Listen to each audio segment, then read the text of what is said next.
នៅសឹកមួយស្រីបានសន្យាចំការសិក្សាអូនថារៀបការនឹងបងចុងខែ9សយក្រៃកូនឡង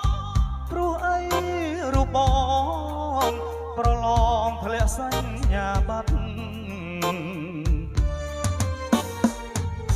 អូនប្រ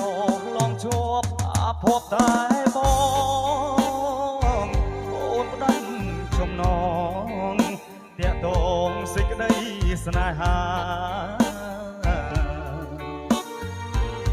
វិបត្តិផ្លូវចិត្តស្ទើរប្រែអរ៉ាបំណងប្រាថ្នាប្រៃជីគ្មានន័យកូនគេនាងមានជាប់ពីស្វ័នករូបអូនឆាតល្អជាប់ដុកទៅថ្មីបេះដូងនាងក្រសូមអង្វរស្រី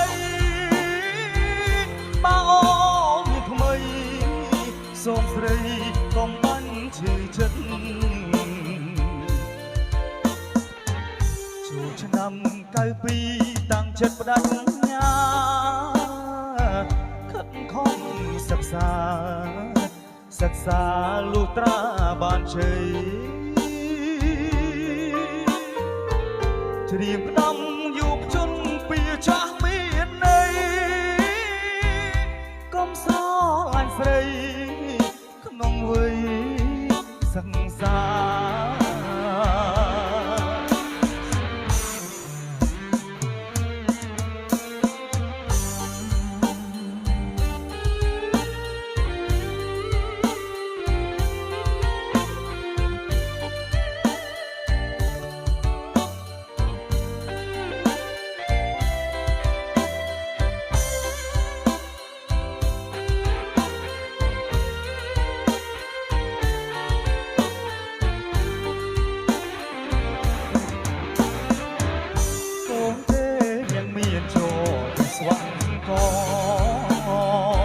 ររូបអូនឆាតល្អ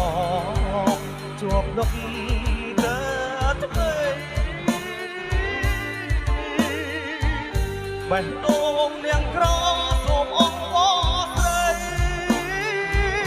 បើអូនមានថ្មីសូមស្រីកុំបាញ់ឈឺចិត្តចូលឆ្នាំ92តាំងចិត្តបដិញ្ញាខិតខំសិក្សាលុះត្រាបានជ័យច្រៀងផ្ដាំយុវជនពីចាស់មានន័យកុំស្រឡាញ់ស្រីក្នុងវ័យសង្សារ